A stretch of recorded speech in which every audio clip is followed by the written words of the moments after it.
Welcome back to The Critical Thought. I'm JT. And I'm Lady Cee. And today we're tackling a powerful topic: how the Watchtower uses fear-based conditioning to control Jehovah's Witnesses, and how it mirrors one of the most famous psychology experiments ever conducted, the Little Albert experiment. You're listening to The Critical Thought, where we challenge our listeners to use critical thinking when examining the teachings of Jehovah's Witnesses. Now, before we break it all down, let's start with the story behind Little Albert's experiment. You know, that study proved fear can be taught. And as you hear this, think about how familiar these tactics feel when it comes to the Watchtower. The Little Albert experiment, conducted in 1920 by John B. Watson and Rosalie Rayner at Johns Hopkins University, was a pivotal study in psychology that demonstrated how fears could be conditioned in humans. Watson, the father of behaviorism, sought to prove that emotions like fear were not innate, but learned through association, building on Ivan Pavlov's work with classical conditioning. In the experiment, a 9-month-old infant known as Albert initially showed no fear of a white rat. However, Watson paired the rat with a loud, startling noise, which naturally frightened Albert. After repeated pairings, Albert began to fear the rat even without the noise. This process, known as classical conditioning, showed that neutral objects could become triggers for fear through association. The study also revealed generalization. Albert's fear extended to similar objects like a rabbit, a fur coat, and a Santa Claus mask. While groundbreaking, the experiment faced ethical criticism. Albert's fear was never reversed, and it's believed he may have suffered lasting emotional effects. Modern research ethics, emphasizing informed consent and participant welfare, would not permit such an experiment today. Despite its flaws, the Little Albert study laid the foundation for behaviorism and remains a key example of how fears are learned, a principle that continues to inform therapies for phobias and trauma. Now, you know what's wild? And that is, this experiment today would be completely unethical to perform. You would lose your medical license. No researcher would be allowed to traumatize a child like this without consent, and especially not even having a plan to reverse the damage. But you know, that's exactly what the Watchtower does, without your consent or my consent and any plan to undo the harm. You see, they don't just teach doctrines, they program you through fear.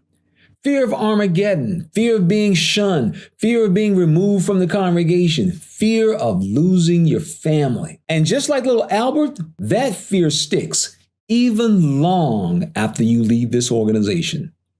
And that's where it gets even deeper. And this is why so many former Jehovah's Witnesses, ex-Jehovah's Witnesses, they feel triggered many times when things begin to happen around the world. When events pop off like 9/11, wars, famine, pandemic, certain political upheavals, it brings back all the old fears that the Watchtower conditioned into them. And suddenly, a person begins to think to himself, maybe I need to go back to the Kingdom Hall. You know, I might need to go back and see what's going on. You see, because the Watchtower doesn't just teach fear, they make you believe that they are the only safe place from it. It is a classical psychological trap. Condition the fear, then offer yourself as the only escape. And that's why people struggle, because they've been so thoroughly conditioned over the years to believe that there is something, yes, something redeeming about returning. Even if they no longer believe this is the truth. It's that fear that just pulls them right back in. And you know, the study also revealed generalization, because Albert's fear extended beyond that white rat to similar objects like a rabbit, a fur coat, and even a Santa Claus mask. His fear wasn't about the object itself, but about what it represented. And that right there, that is so key. Albert didn't just fear the rat. He feared anything that reminded him of it. And that's exactly how the Watchtower works. They don't stop at one rule.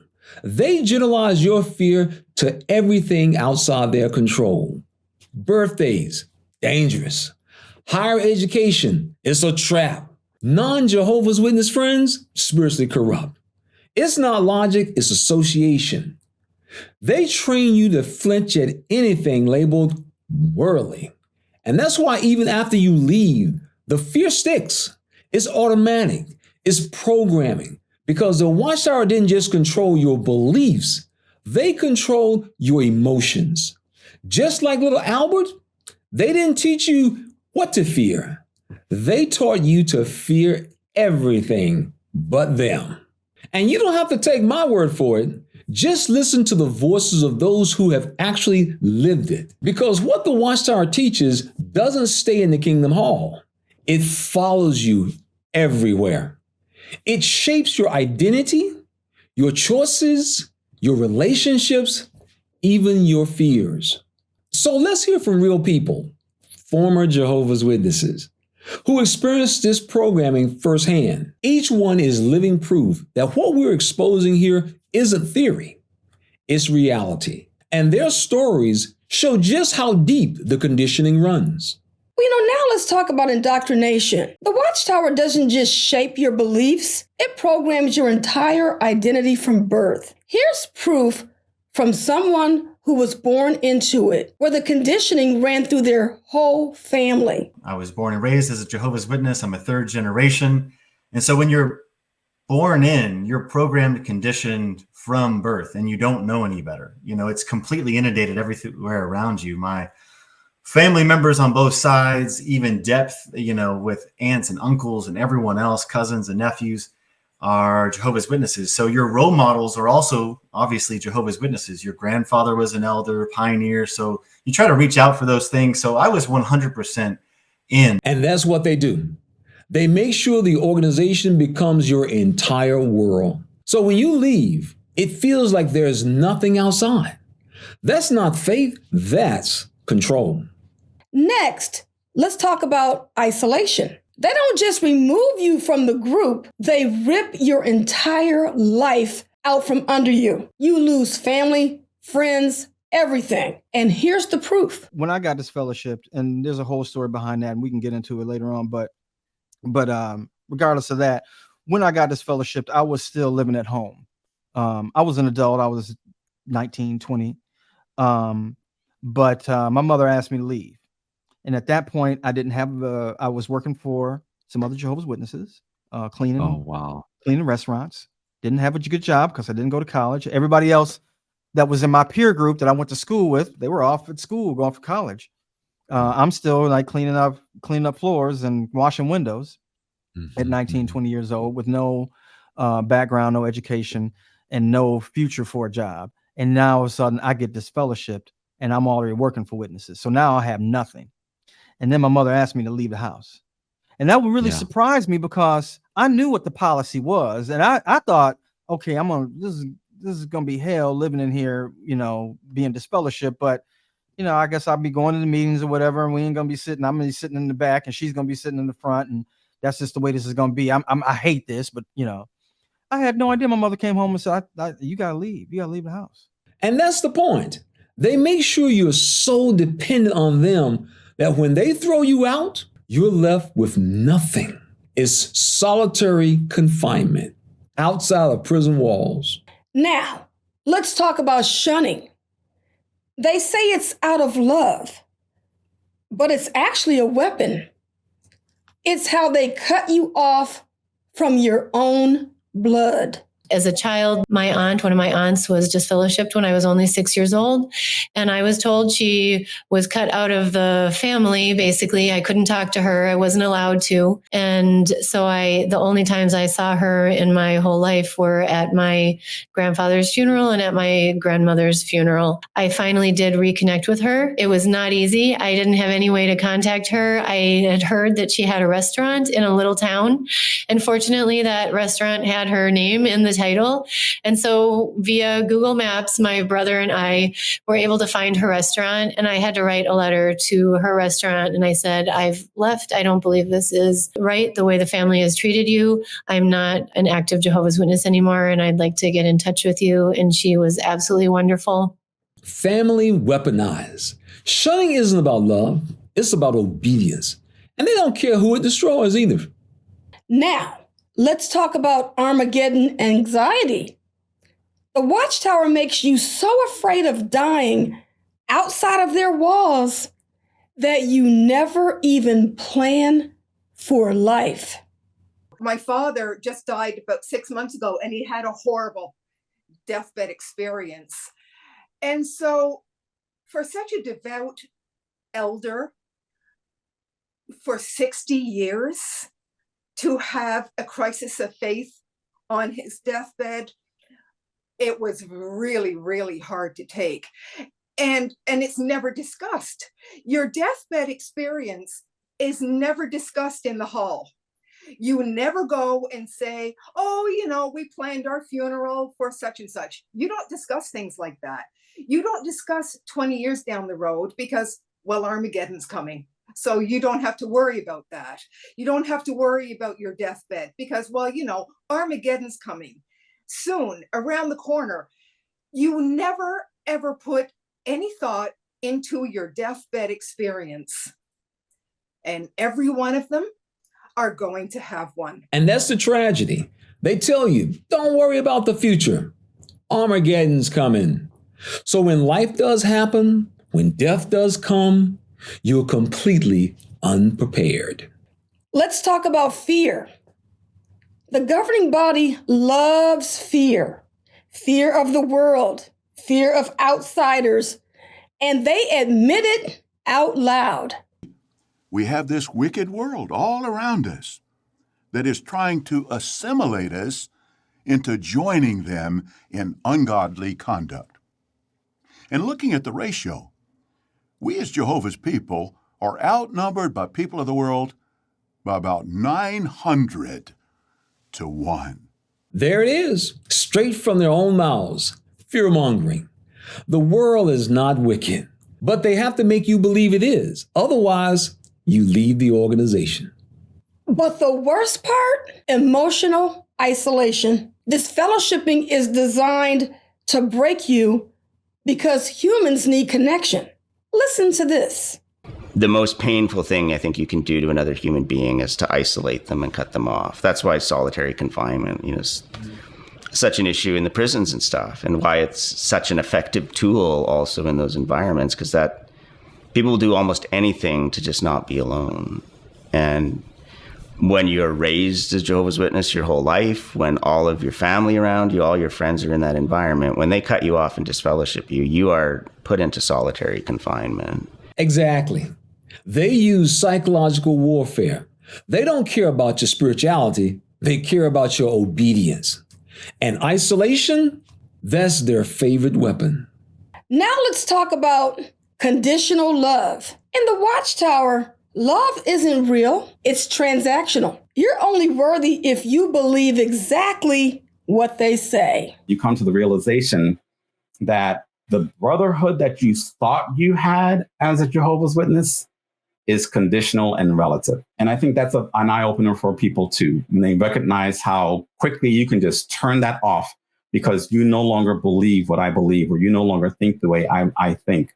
And then to be able to get the exposure to other people who are not like that, that's also very, very eye-opening. I will say that in the time that I've left Watchtower, I've made friendships, and I mean real friendships and connections with people who have been there for me in ways I can't even go into right now. in some really, really difficult times since leaving Watchtower, but who have been there unconditionally, unquestioningly. And it's not about what I think or what I do for them or what have you, but they've just been there. And more so than I ever encountered in all the years I was a Jehovah's Witness. And that is what the Watchtower hides from you. You see, real love doesn't come with terms and conditions. That's control, not community. Finally, salvation anxiety. The fear they drill into you that leaving the Watchtower means losing everything, even your chance at life itself. What really affected my mental health stepping away was thinking about, is it really, if I step away, am I giving up not only some family, but am I giving up not being in the new system? Or if I die, am I giving up not being resurrected? And that's the ultimate hook, the fear of eternity. They make you believe that leaving them means you're leaving God. But the truth is, they're not God. And leaving them doesn't mean losing your life. It means getting it back. And that right there is the whole game. The Watchtower doesn't want your belief. They want your mind. And they keep it through a constant diet of their rhetoric.